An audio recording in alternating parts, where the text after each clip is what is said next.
Good morning, everyone, and welcome to Coffee and Football, presented by Rick Vavro and Austin Underground. I'm your host, Blake Monroe, where I'm joined daily by Bobby Burton and Jerry Hamilton. Still got the shades on, the Gooders, as Texas obviously still ranked number one. Tell us where you're checking in from, what you're drinking, get your questions in. We're also 4 days away till kickoff. That's crazy. A great one. Great number indeed. So tell us who your favorite number 4 is. We'll circle back to that. There are a lot of options when it comes to number 4. But yeah, I was going to say on the 4, obviously one of the more talented players, gifted players that's ever played at Texas was Roy Legend Williams. Like at any position over any period of time in the history of Texas football, he's one of the more gifted athletes that's ever put the uniform on. A certain number 4 scored the winning touchdown against the Buckeyes also in the shoe, 21 years ago now, I guess, or 20 years ago. Also, CJ Williams, number 4, pretty talented dude as well. So a lot of good number 4s, Jerry, but Roy the Legend Williams out of Odessa Permian. Yeah. Certainly a lot of great players have come out of there. He may be the greatest of all time. Hey, chat. Who's your least favorite number 4 this week?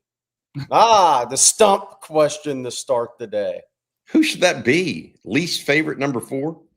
What number is Julian Sayin? Do we know that? He ain't 4. He ain't 4? All right. Hey, by the way, I just got a text. I think we're going to be joined by somebody here in about 20 minutes. Oh, yeah. Let's have it. TJ Johnson, Patrick Page, it's Jeremiah Smith wears number 4. There it is.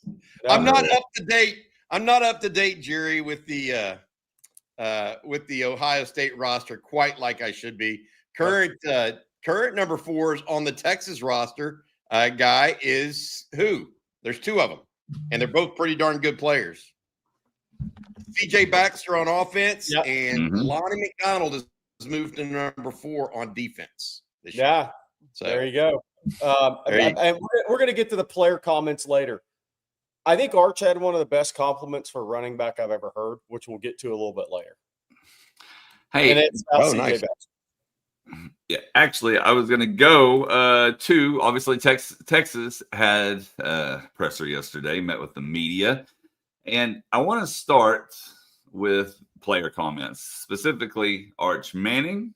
And this is Arch talking about the target on Texas' back. I mean, I think that's all of us at Texas, and I think we kind of try to shift the narrative. We're going for everyone else. Target's not on our back. We have the red dot on everyone else. Bobby, I know you specifically liked his comment. I really did. I mean, I think that, look, you can be the hunted or you can be the hunter. And Texas is number 1. So a lot of people position them as the hunted, correct? I mean, Jerry's wearing glasses, for God's sake. So a lot of people position Texas as the hunted. What Arch is saying, no, we're going to be the hunter. That needs to be how we feel about things and how we go about them. And so I felt like by Arch saying that, not only is it the right frame of mind, it's also confident. It's also aggressive. I think it's logical. I mean, I just liked it coming from your quarterback and your lead guy, that's what he said. And I think that it struck a chord with me, and I think it struck a chord with Texas fans. Like, yeah, that's the way we should be talking about this scenario. We need to be the hunter, not the hunted. Even though we're number 1, we need to come out hungry and on the prowl, right? I mean, Jerry, what do you think of that? Yeah, so it's interesting. John Calipari would have said, no, wrong message. He liked the us against the world mentality. Everybody's doubting you, so you have to go prove that you're really it. That's the way Cal. And coaches tend to play the us against the world mentality to really try to pull every best little ounce out of their team. But I think what Arch said, look, Arch has lived with a target on him. Yep. Probably since his first youth league football throw. That's probably true. Probably true. I mean, so at some point you get sick of it and you want to be the hunter. And I'm guessing if I'd grown up like him with that target always on you, you would want to be the hunter. You get sick of being the guy with the X or the red dot or whatever you want to call it on you. And I just look, there's a lot of guys like that, right? I mean, he maybe magnifies it more than anybody, and we'll talk about it for the next 2 years. But I think that's kind of a big piece to that.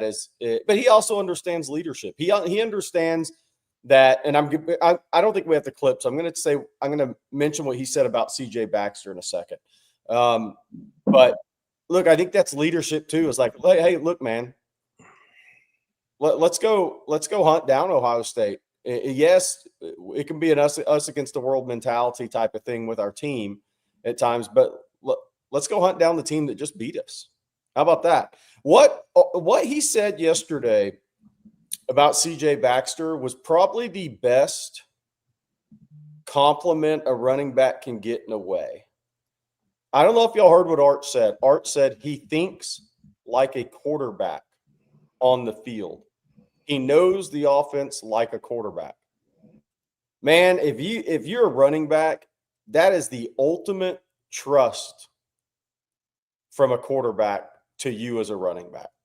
It's saying you see the game like he sees the game, or like a quarterback sees the game. That means you have complete knowledge over all 11 players on the field when you're on it.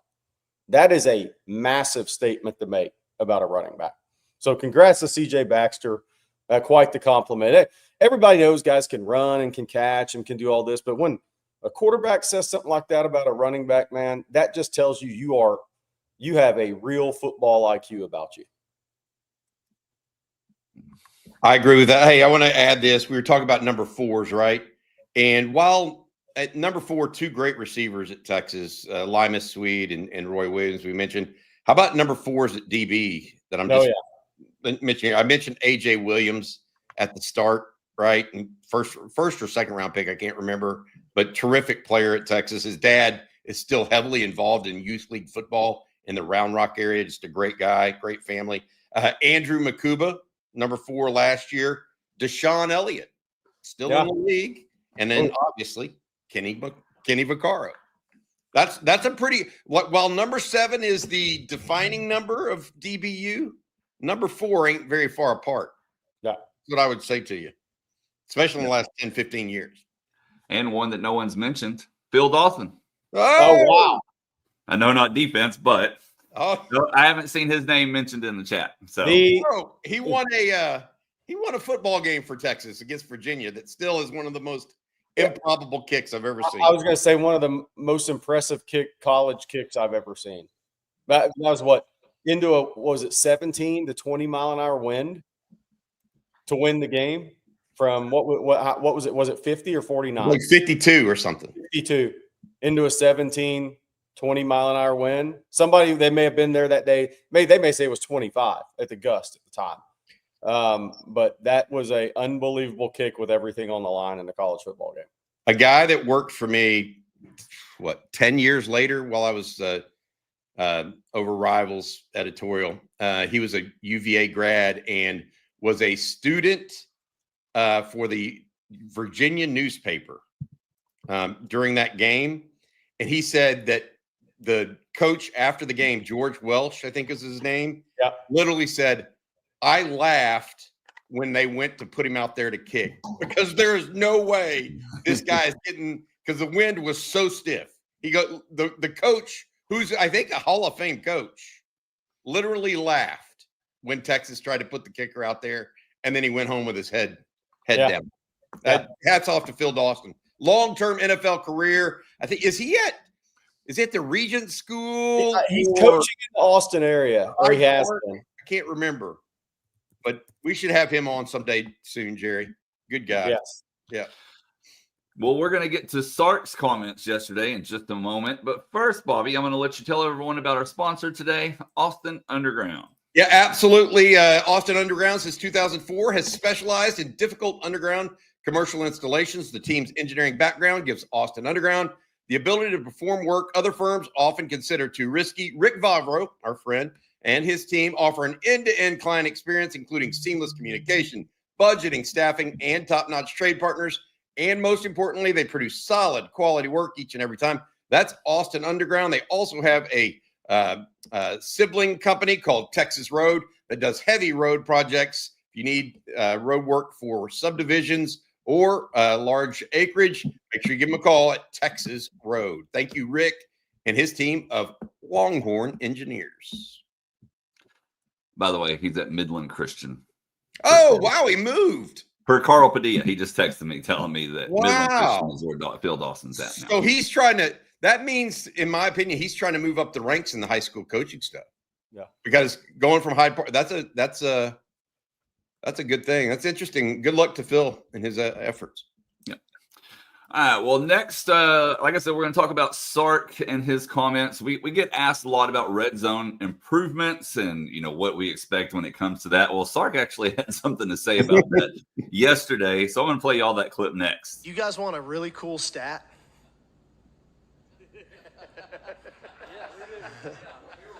So 2 years ago, we were just over 50% touchdowns in the red area.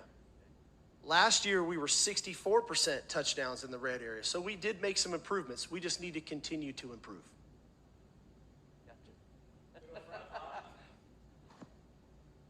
How much did you want to use? You like that, Bob? That was good. You think he doesn't hear things? All these guys can say they don't look or read or listen. Your BS meter's really high. When you come with stats, you look, you listen, and you read. And you know what? I think it's good. Yeah. And look, it's obviously if Texas gets into the 75% touchdowns in the red zone this year, they're probably going to play 16, 17 games again. Well, the focus, you can tell that the coach is focused on it. Yeah. If he knows the stats off the top of his head, he's focused on it. Yeah. And some of that resonates from the Cotton Bowl against Ohio State when they were down there in the red zone and couldn't punch it in. And so, yeah, of course, I thought overall, I wanted to ask both of you guys this because you watched it as well. What do you think of Sark's demeanor in the press conference? Because I thought he was very confident, very loose. Mm-hmm. I felt like, I'm not saying he was sitting there, oh, we're going to go win or something. He wasn't exuding that, but he was definitely one of the looser coaches I've seen going up to a big game like this out of the gate. I was impressed by that. And I thought to myself, wow, this guy's kind of loose being 5 days away. Yeah.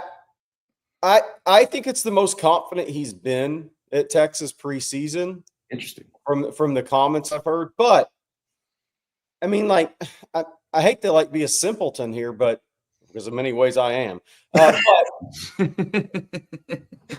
he's had 4 straight top 5 classes, and he's a blue blood in the portal. When he looks at his roster, when he walks out the practice field every day, he's thinking the same thing we are. My gosh, we're really talented. Just it took us walking out for one open media session, and we came back here and said, this is the most talented roster 1 through 85 Sark's had. Well, if we know it, he knows it, and PK knows it, and Kyle Flood knows it. They all know it. Torrey Beckton, they all know it. So if you can't be confident with this roster, you are probably in the wrong sport. I mean, that's my just simple view of this, but you also have to like the continuity of your locker room and your staff to be confident. And so I think that's the big thing is I think he sees continuity in his program. And when you have continuity, when continuity meets elite talent, you can do elite things. And I think that's where Sark's at right now. And we'll see what happens this year. He did mention they have the toughest, they play on the road more than any other SEC team this season. He did make mention of that, by the way. Yeah, they travel. Their travel mileage is further than anybody. Hey, before we go to the next topic or hear the next Sark clip, we always try to make time to say happy birthday to folks. guy that's in the chat and a long-term OG, Jedi Master Bevo. Happy birthday, buddy. Hook horns to you. Glad you're around. And then also I want to say happy birthday to a guy that doesn't post very much, but he is definitely one of the OGs. That's Teddy Phillips. Thank you, Teddy, for all you do as well for the Longhorns and for On Texas Football. One thing I wanted to ask you, Jerry, because you had brought it up, I think earlier in, late last week, was about the depth chart. Obviously, we didn't get a depth chart yesterday. Were you surprised at all? No. The last 2 seasons, for those that don't know, people were asking on ontexasfootball.com, will Sark release a depth chart? The last 2 seasons, the depth chart's been released day of game, whether that's 3 hours when you can go into the stadium from a media perspective. The 2 deeps are there. We'll see if anything changes. I'm expecting 8 a.m. on game day. The depth chart will start to get out when media members go into the shoot. That's my expectation based on the last 2 years. We'll see if something changes, but that's, again, I would be surprised. Bobby, I did post something, a story on TexasFootball.com this morning. I've just been thinking about it. It was Sark last week. It's not depth chart, but it's something Sark said that still kind of rattles my empty cage, is up to 30 defensive players could play in the first half of the Ohio State game. So I listed who those 30 could be in a story. We don't have time to go through all of it, but on TexasFootball.com, if you're a member there, go tell me kind of what you think, what your thoughts are. But I went through the 16 guys that Sark also said, well, I feel like we have 16 starters. Okay, I went through those. And then I went through the next group. And then what are those last few guys that could get to 30? And now I think that can include special teams, right? I think there's maybe a little coach speak in there. But to get to 30, man, that could play in the first half at Ohio State, I think would be – I'm not sure I could actually see that, Bobby, necessarily, not on the field defensively, maybe special teams wise. But if they get to 30, that means they're throwing some more than one true freshman out there in Columbus in game 1 for a few seconds. There's got to be no chance 30 guys actually see the field on defense. Right. In the first half. I mean, that's just – I mean, look, I like Bo Barnes and his future at Texas. I think we all do, right? But he's got to be running down on special teams. Right. That's kind of what Cade Phillips, same thing, right? It's like – Yeah. Same stuff. I feel like it's just too many. I mean, that's a ton. Now, the thing that I would say, 6 defensive tackles is actually 100% possible. Yes, 100%. By the way, we should talk about this because it's becoming a factor in this game. The weather. I mean, if this game were in Austin, you can guarantee 25 defensive players would be playing in the first half. Yeah. Because it would be hot as you know what. Game time temp right now, was it 73? Or 60? I mean, it is a unseasonably cool weekend this weekend in Columbus. Very similar, by the way, to what we had in Michigan and Ann Arbor a year ago. Except there's not supposed to be as many clouds in the sky as last year at Michigan. But unseasonably cool. And I think that could affect 76 or 73. Yeah. Look, that's compared to when Texas started practice on June 30 or on July 30th, Jerry, when we were out there. That's a big, big difference, man. Yeah. And so I don't think the guys are going to be as gassed, is what I mean. Yeah. So you don't have to play perhaps as many players out of the gate. Bobby, bring your sunscreen, Max UV 7. Dude, I'm blonde hair, blue eyed. If I don't bring sunscreen, I fry. I look like a lobster. Everybody bring your sunscreen. That's why I wear that, and not my receding hairline is why I wear hats, by the way. That's really the reason. Hey, one other thing I wanted to read before we get into some questions. Rocky Pieces, good morning, OTF. Celebrating my wife's 45th birthday and my mom's 70th birthday today. So happy birthday to your wife and your mom, Rocky P. Yeah, happy birthday, Rocky P, to your mom. I don't know if your wife's going to be happy with you putting the number out. Mom's okay with that stuff. Wife, I don't know. By the way, I just want to say this for the Ohio State fans in the chat and Texas fans in the chat. I did ask Connor Stallions to come on the show again, but he has not got back to me. I just wanted to get his thoughts on the game. Hey, did you see? He almost came on last year, but he hasn't shown any interest right now. Jerry, we tried to also get him to record something for us on what is it called, Cameo, and he wouldn't do that either. So we're trying.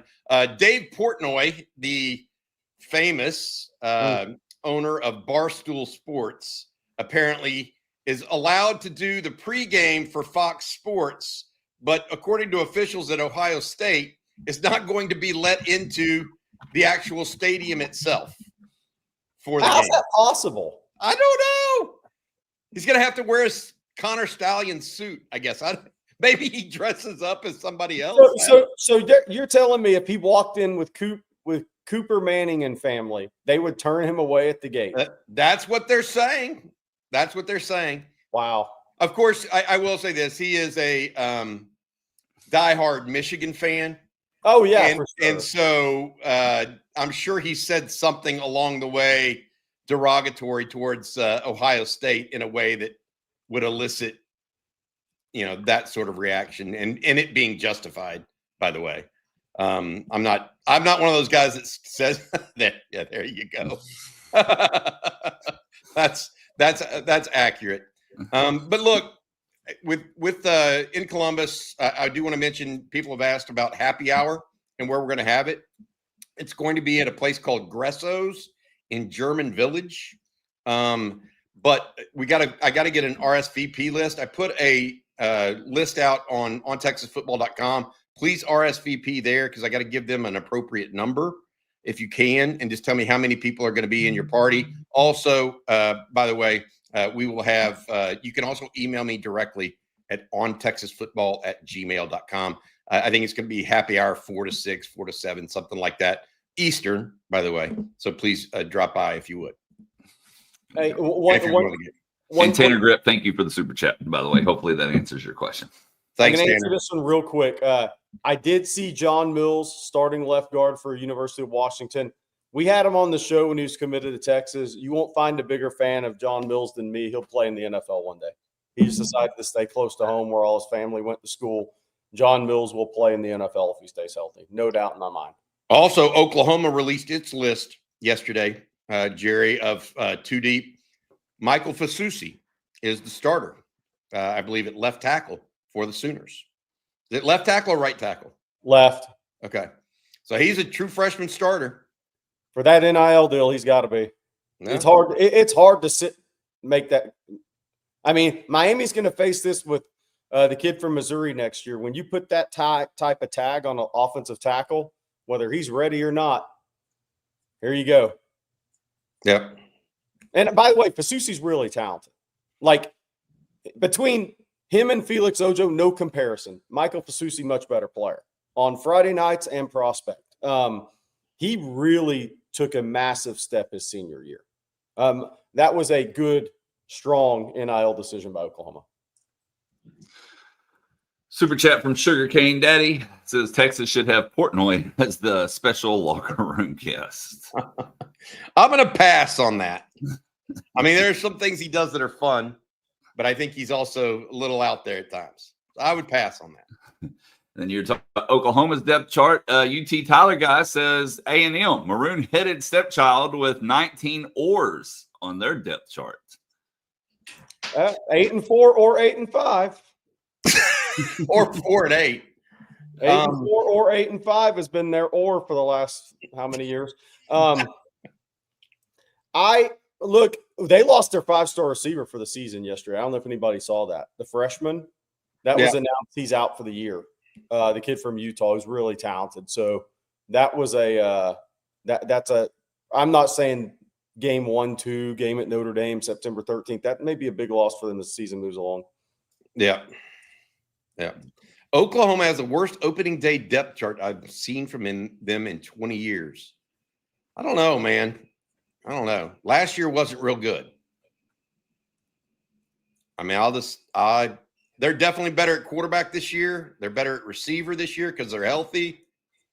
I think they're better on defense largely. I wouldn't necessarily agree with that.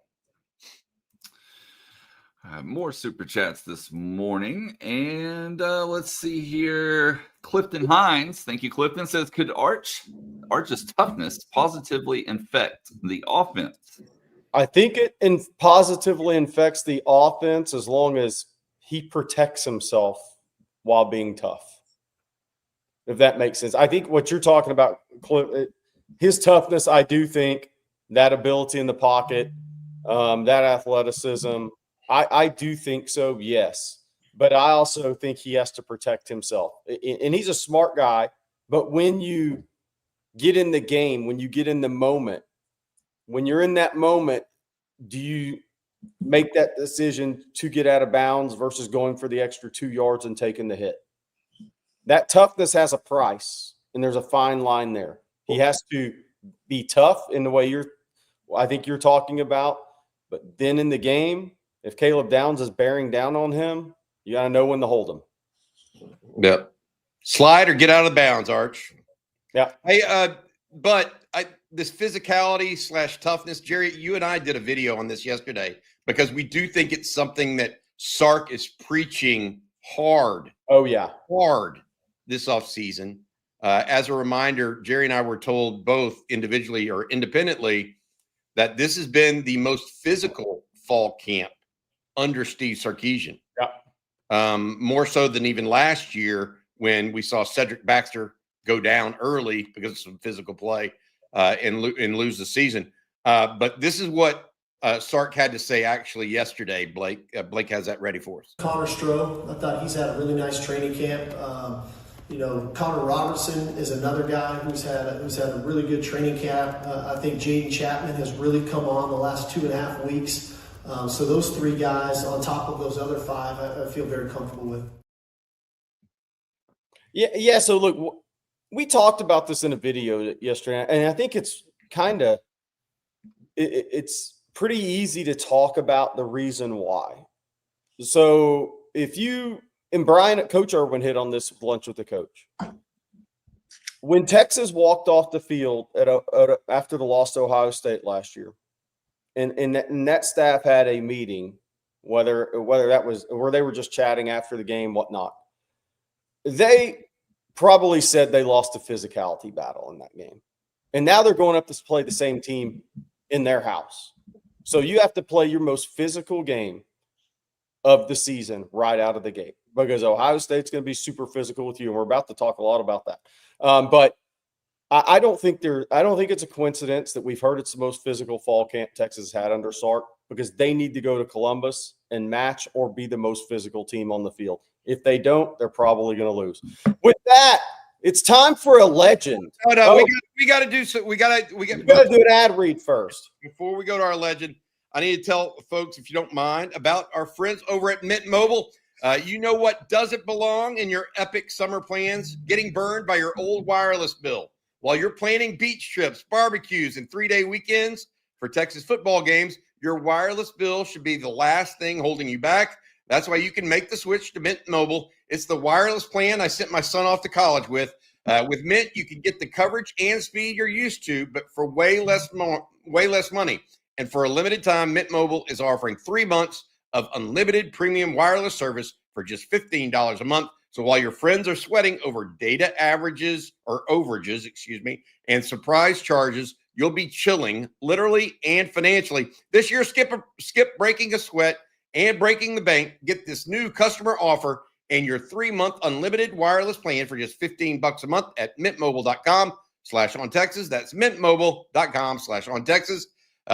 Upfront payment of $45 is required, equivalent to $15 a month. Limited time, new customer offer for first 3 months only. Speeds may slow above 35 gigabytes on unlimited plan. Taxes and fees extra. See Mint Mobile for details. All right, this show just got a lot more talented and a lot faster. It's Roy Legend Williams. Look at the hat, Roy, man. You're bringing the game today. Wait a minute. Wait a minute. I got one of those too. Bobby's got the same hat. His looks better on him, though. Let me see what you got. There we go. Yeah, you got the white one. Yes, sir. How you doing, Roy? Doing good. How about y'all? Good, man. You ready for some football this weekend? Man, it couldn't get here fast enough. I'm really excited about the season. I know those guys, those kids have been working hard all off season and ready to play this big game. You know, being ranked number one, I guess this is the first time in school history in the pre at least. So they got a lot of pressure on them, but I think they'll handle it just fine. Roy, you are maybe the best number 4 ever to wear it at the University of Texas. Certainly maybe the most talented. Got to ask you, and we always ask this of folks that we have on for the first time that have played for the university. Where are you living nowadays? What do you update? What are you up to? Tell us about your family, et cetera, just so people can get familiar with what you're doing nowadays. Yeah, I'm back in Odessa, man. It's the black hole. See, but it's so here in Odessa, I have 4 kids. My oldest son is at Texas State, actually. He's on a medical red shirt this year. So next year I'll be on the road back and forth. I think they play Texas the first game next year. So I'll be there for that. My daughter, Dallas, she's 19. Well, she's 16. I have another daughter, Peyton. She's 10. I have another daughter, London. She's 2. So yeah, I kind of started over at 40, man, but that's it. Game over. Hey, Roy, so the first comment is a funny one from the fans. LSU is still chasing Roy. I love it. You know, man, I tell people all the time, and I got there's a bunch of LSU guys out here because of the oil field from Louisiana. And they're like, man, we remember that Cotton Bowl game, blah, blah, blah. And I say, man, if I could go back, and I love the University of Texas, everybody knows that. But if I can go back, I probably would have left. Knowing what I know now, I probably would have left after that game to start my professional career a little. Yeah. Yeah. Because you had an unbelievable game. I mean, you were taking slants to the house and really legging them out too. So you're showcasing your speed and your size simultaneously. Right. I want to take you back to your recruitment though. Okay. Because you were there were blue chips and then there were blue chips, and you were one of those true guys, right? Out in West Texas, everybody wanted you. It came down, as I recall, because I was following your recruitment at the time. I was covering recruiting. It came down to Texas and Texas A&M. How did you end up finally picking Texas in the end? And tell us a little story about your recruitment in general. Yeah, so I was getting all these letters. My first letter was from Penn State and Texas A&M. At the time, I'm watching Penn State on TV, and they, LeVar Arrington, all the all white jerseys. So I'm like, hey, I'm going to Penn State. And then I found out where Penn State was, so that crossed them off. Then I just started getting all these calls from all universities everywhere. And so I narrowed it down to 5. I think it was Texas, Texas A&M, Tennessee, Florida State, and UCLA. All 5 of those are pretty prominent at the time. And I said, I've never been out of Odessa, so I want to visit. I had the United States covered.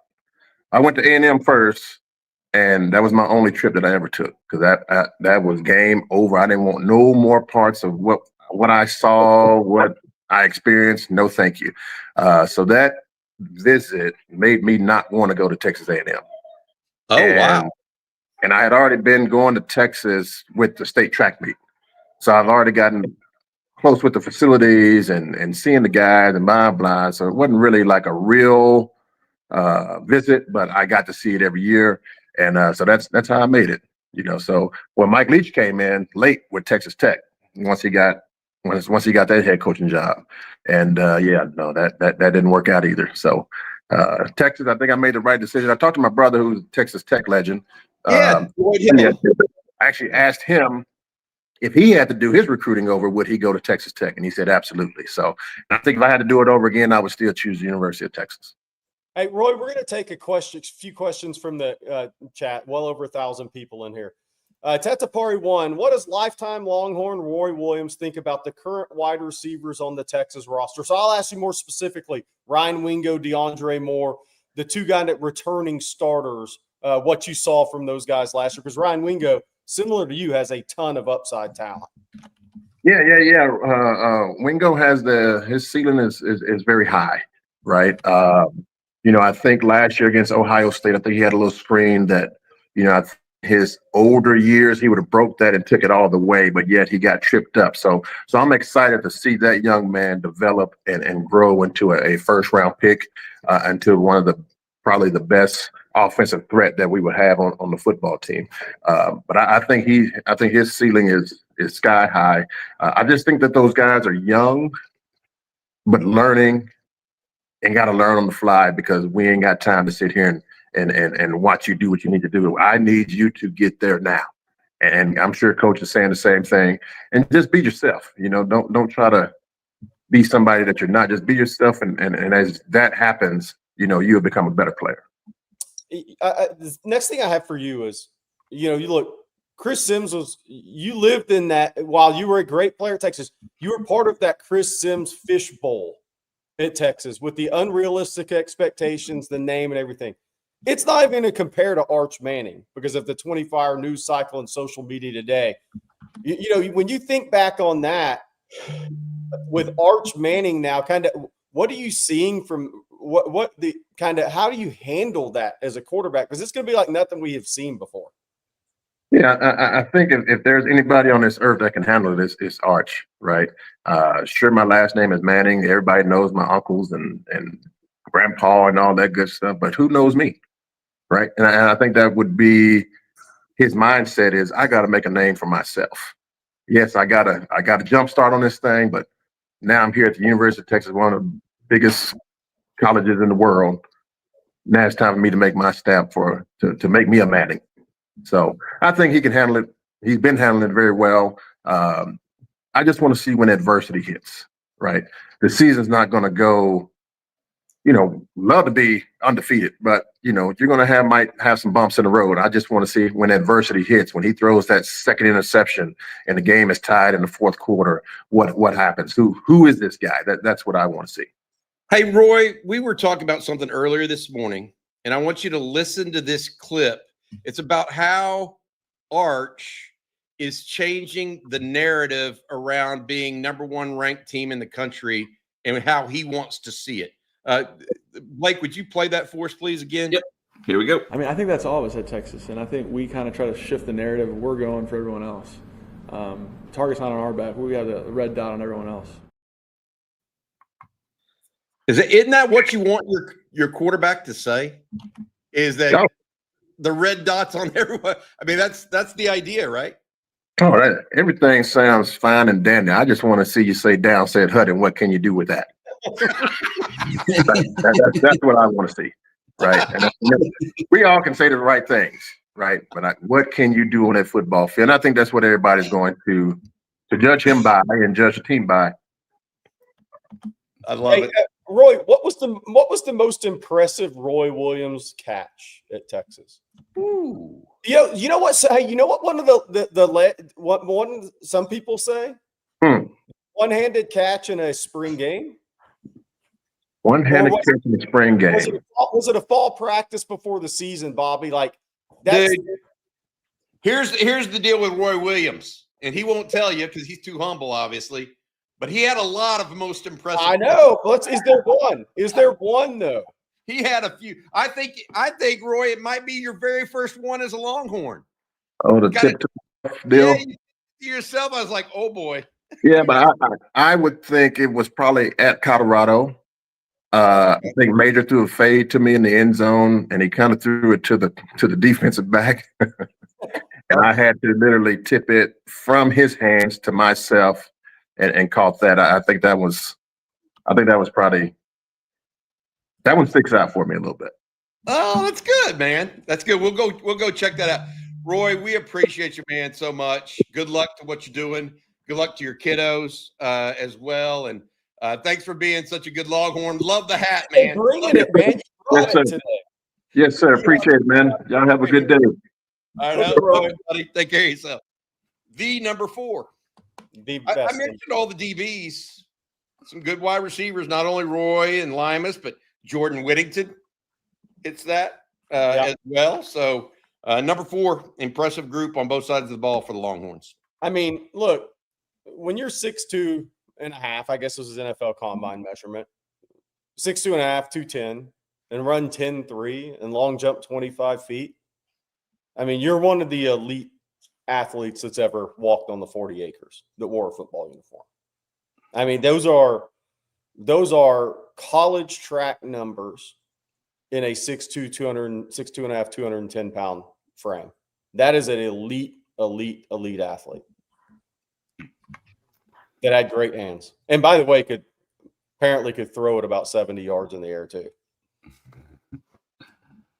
Well, we have some more super chats this morning. A Mars, thank you for your super chat, says, out of the loop on Gusby. Is he good? And is there an OTF watch party? I know, Bobby, you addressed that. Yeah, there's a couple different things here. So first of all, Sark did address Gusby yesterday and said he would play.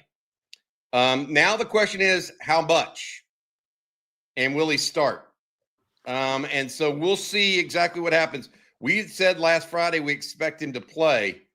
The question will be how much and how long. Okay. As far as an OTF watch party, there is a watch party. There's not a watch party during the game in Columbus, but on Friday we're going to have a happy hour. If you're up that way, please join us. I think it's going to be at Gresso's. Also, I want to mention this. There is a watch party in Austin. If you're there, if you want to join other Longhorn fans, it's with Surly Horns and those guys. I will definitely make sure that information is available to you guys, not only here, but also on our website as well. So you guys can join a bunch of Longhorn fans in Austin if you're there as well. And I know Houston and Dallas are supposed to have watch parties as well, guys. And then we have a couple regarding birthdays, particularly yours with the first one, Bobby, from David Fights. Thank you, David. He says, hey, Bobby, you and I share a birthday. I'll bet we're hoping for the same gift this year. Yeah. So my birthday, guys, is August 30th, which just so happens to coincide with this game coming up. I would, I'm not hoping for a Team Murray bike for my birthday this year. I don't want a baseball card of Pete Rose or Mickey Mantle. That's what I used to ask for back in the day. I want a Longhorn victory on Saturday. Thanks, David. Happy birthday to you coming up this weekend as well. We got one, and I'm so sorry. I'm probably about to butcher your name, and I apologize in advance. But S. Javari, it says, greetings from India. In June, my dear friend Aaron wished me a happy birthday through coffee and football. And today, I would like to him, hook him, and all the very best. So thank you so much. Hook him to your friend Aaron as well. That's good stuff. I mean, Longhorns are worldwide, man. I got to say that. We are worldwide. All right, well, let's jump over to some more questions here. Cloris wants to know, do you think Texas will hold Ohio State to under 100 yards rushing again? That is a great question. Look, I think Ohio State's running backs were better last year. I do think CJ Donaldson can get going downhill if they have success in a run game, though. But they hit with the big screen too, which was almost part of the run game, the 75-yard at the end of the half, obviously. If Texas holds Ohio State under 100 yards rushing in Columbus, unless Texas has 58 like last year, I like Texas' chances, because if they can shut down the run enough, slow down the run enough, that means they're putting a lot on Julian Sayin's shoulders. And as long as Texas doesn't have coverage busts, that's asking a lot for a first-time starting quarterback. If they hold him that 75-80 range again.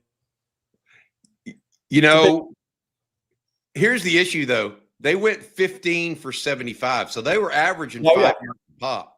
Yeah. And we need at some point this week, and this is and we got to get to some other things. At some point this week, we're going to watch together the senior huddle of James Peoples, who is the new starter at running back for Ohio State.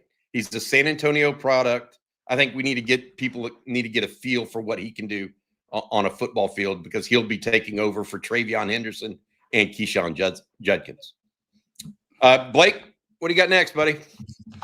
Let's see here. Actually, it is time for Jerry to tell us all about Chubbies. Texas fans, got your Chubbies? Here you go. Are you ready for some football? If you're not, Chubbies is ready to help you with their NFL collection. Whether you're tailgating, grilling, or riding the highs and lows of a game from your couch, Cowboys fans, Chubbies has the officially licensed NFL gear to keep you looking like the ultimate fanatic. With both bold designs featuring your favorite NFL teams, Chubbies game day gear isn't just comfortable, it's a statement. Go make a statement. Rep your team's logos in wildly comfortable polos, wave-making swim trunks, gym-ready mesh shorts. Yep, you heard it here right. Swim trunks with your favorite NFL team's logo on them. Man, what's an NFL fan to do? Jump into the deep end and Cowboys shorts maybe this season? All the comfort and swagger you need to take on every touchdown dance, chest bump, and dramatic fourth quarter meltdown. There are plenty of those. If you're not just a jersey guy, this is an elite alternative. I like the term elite. If you're a jersey fanatic, something tells me you'll love their NFL collection because when you're invested in the game, your outfit should be too. For a limited time, use our exclusive code ONTEXAS for $10 off at chubbysshorts.com/OnTexas. Yes, that includes the NFL collection. Let the thighs out and let the good times roll with Chubbies. Texas fans, get your Chubbies. let your thighs out. Let your thighs out. Let your thighs out. Blake, what do you got, bud? I need to tell everyone about Prize Picks as well. We make decisions every day, but on Prize Picks, being right can get you paid. And with football now here, it's time to make that money.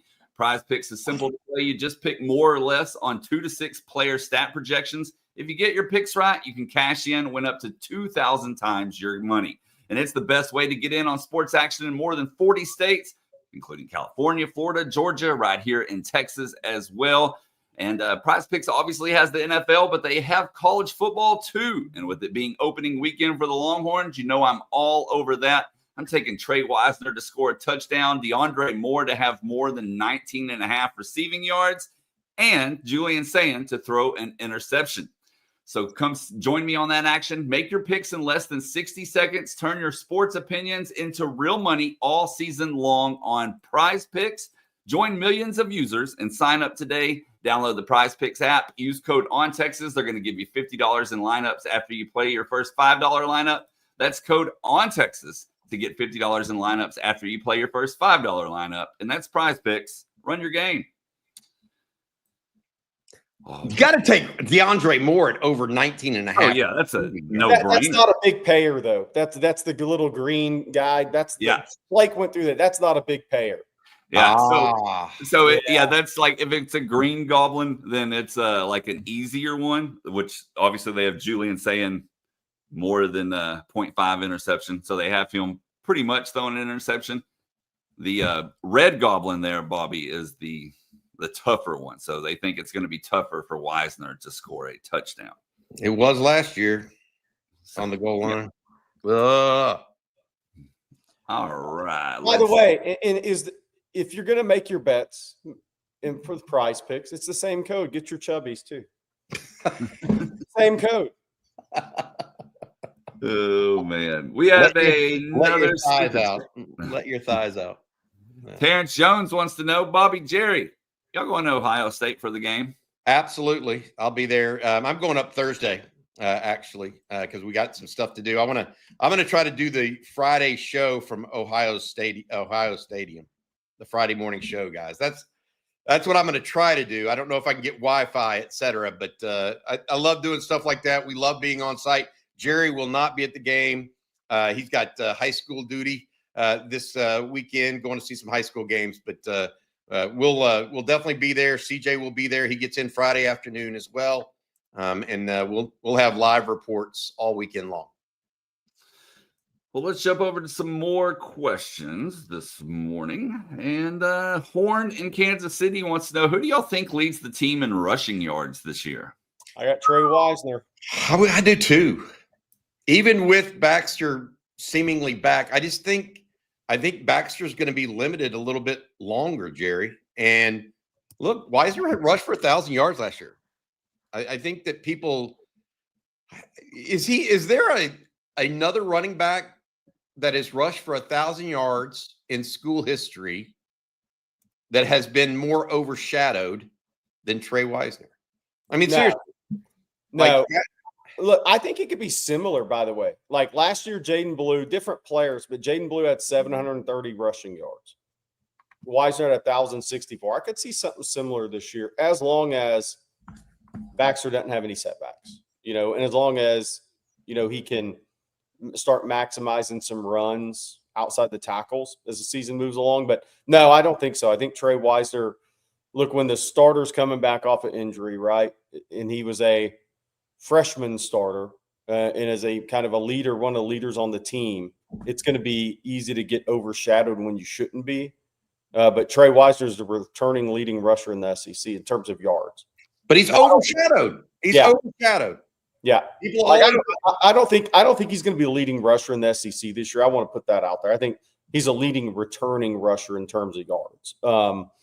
But yeah, he's definitely been overshadowed, and I think he's going to lead the team in rushing again if all these guys stay healthy. I completely agree. For what it's worth, the season stat line on Wisner, the projection, 899.5 yards. Well, that's over a 12-game season, right? Right. Is it?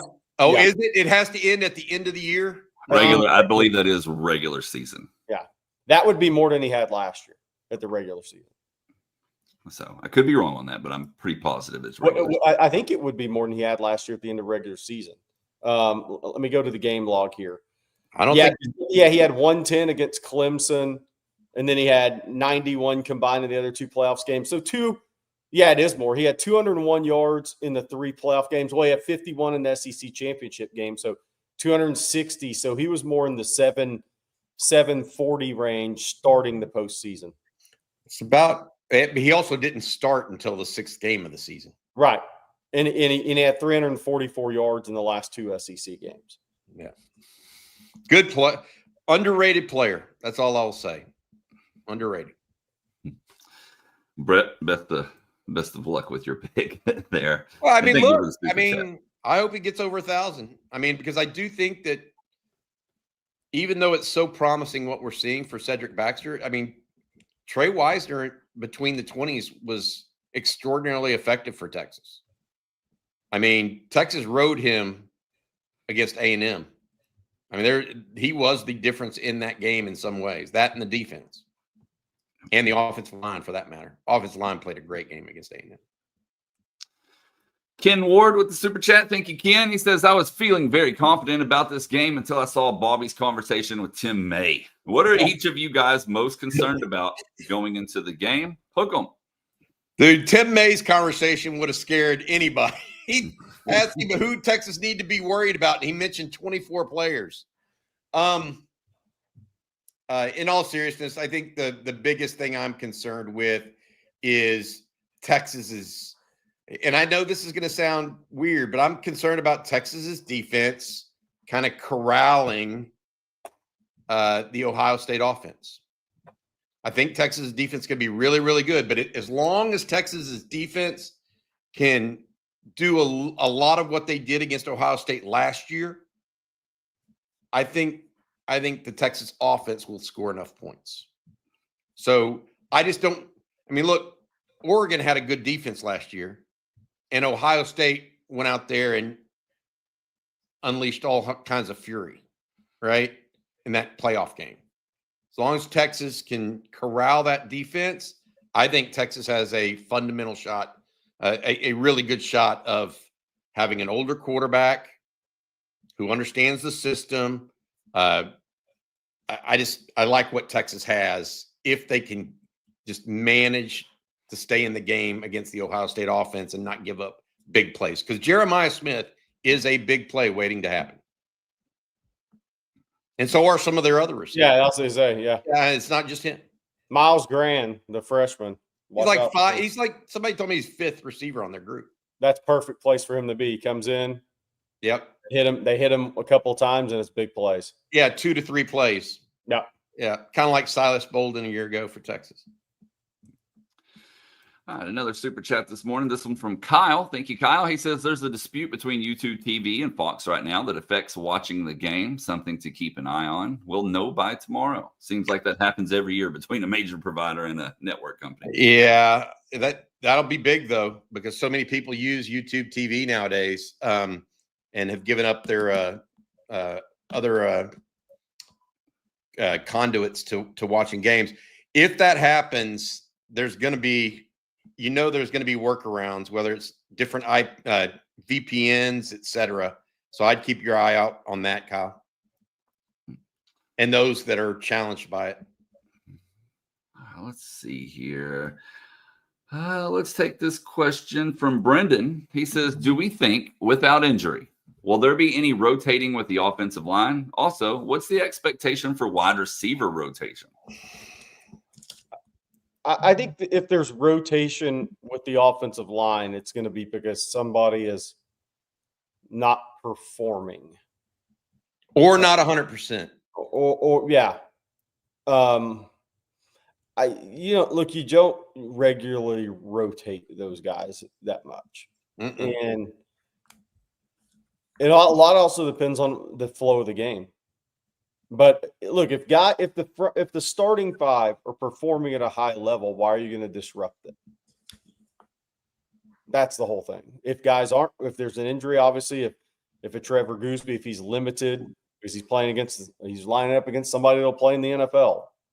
If that limits him somewhat, then potentially. But I'm not sure you're going to see a lot of rotation if they're playing well. And that, to me, playing well isn't just the contact. It's the being on the same, it's the communication, being on the same page, pre-snap. It's everything before the play starts.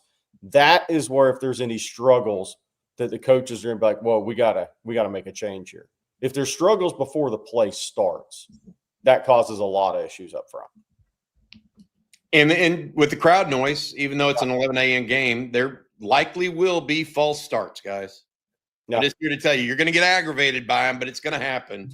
As far as the receivers are concerned, and that was the question, Sark is very interesting. Like, a lot of people say, oh, we're going to rotate. I mean, we all remember Tom Herman would rotate 8 receivers at seemingly just the oddest times. Sark is the absolute opposite. Yeah. If he only has to go with 3, he'll go with 3. And we call it the circle of trust. Yeah. Or the circle of trust. Yes. As you may. And right now, 3 of those guys are in it 100% for sure, based on what we've heard. That is Ryan Wingo, DeAndre Moore, and Parker Livingstone. So that's your first 3. Now, if Texas goes 12 personnel, I think Livingstone goes off the field, right? And then it'll be out of the gate, it'll be Jack Indries and Spencer Shannon at tight end. Well, now, beyond that, you have Khalil Lockett, who's come on second half of camp. You have Dalen McCutcheon, and then we don't know who is next right now. Yeah. We really don't know. Some people are thinking Aaron Butler might have a chance, Jamie French, but Texas is not super deep at receiver right now. There are 3 guys that Sark really, really, I think, trusts at this point. Yes, and obviously Mosley's injury it factors in heavily. Oh yeah, we should mention. This is something that we didn't mention. Sark, for the first time in camp, addressed Emmett Mosley yesterday. And our apologies for not mentioning this earlier, guys. He said basically he's with the team, etc. You know, we'll talk more about that later. He kind of sidestepped what the injury or the issue was, but it follows our reporting that he's missed both scrimmages and he is not actually practicing. He's out there and in shorts and shoulder pads, but he's not actually practicing with the team right now. So the Stanford transfer, very, very unlikely to play this weekend, and it may not be until Florida when we see him, is my initial thought process of what's happening. Maybe the week before.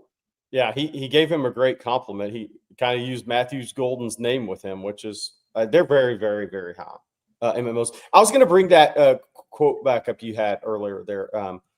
That one. Yeah. So I honestly haven't been up there. I was up there for a camp years ago, but I didn't go. Is there like a statue of Woody Hayes choking a player? No.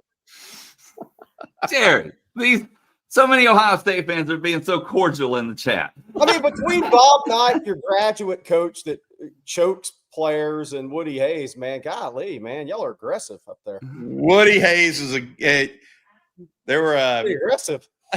That's just so bad. I will say that was like, and I know Ohio State fans would agree with this, that was an ignominious end to a brilliant career when he hit the Clemson player on the sideline. But anyways, let's live in the future. Let's not talk about Jim Tressel getting tattoos with Terrell Pryor or any of that stuff. Let's talk about Ryan Day and the 24 players that are All-Americans. By the way, Ryan Day meets the media coming up here. Yes. Meets the media today. We'll have a lot on that on Texas Football, the channel here, and on .com. We'll have some what Ryan Day has to say today about his quarterback, Julian Sayin. That's the other thing Sark said yesterday. For those wondering about Julian Sayin in his mobility, Sark called him a good athlete yesterday or at the media. And Sark would know. They offered him. They had him in camp twice. They put him through drills. They test the functional athleticism. They compare it to what they saw on tape. Sark gave Sayin a compliment yesterday, something just to remember. Bobby, one more time, tell us about Austin Underground. Yeah, please. absolutely, man. Happy to do it. Austin Underground, the guys over at Rick Vavro and his team have been helping build Austin from the bottom up since 2004. If you are looking for anybody that needs difficult underground commercial work installed, the team's engineering background at Austin Underground gives you the ability to perform work that all other firms often consider too risky. Rick Vavro and his team offer an end-to-end client experience, including seamless communication, budgeting, staffing, and top-notch trade partners. And most importantly, they produce solid quality work every time. That's Austin Underground. Rick, Tony, and the guys over there. Rick also has a bar out in Jonestown, Texas. If you want to stop by, it's called the Lone Star Bar. Have a beer or two. Flight, I'm sure they serve it over there at Lone Star Bar out in Jonestown near the lake as well. Well, we got time for a couple more questions here. And let's do this one from Whips and Clips. Hookem from Gainesville, Texas, was watching games from last year. I really think Trey Moore is being slept on. He turned it on in big games such as A&M, but what are y'all's thoughts? I agree with you. Look, it took him a few games to get acclimated to the Power 4 level. He was still playing really good assignment sound football, just wasn't finishing plays.